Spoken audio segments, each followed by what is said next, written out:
Good morning friends.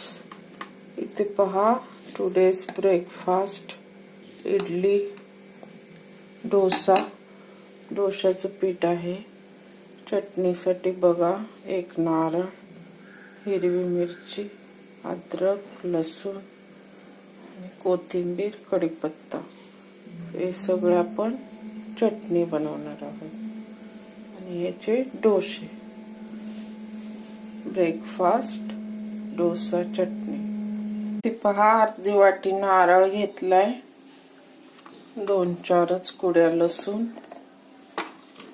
हिरवी मिरची, कढीपत्त्याची पानं आणि कोथिंबीर आणि आल्याचा तुकडा आणि मीठ घालून आपण चटणी करूया. पहा, रेडी चटणी डोसा.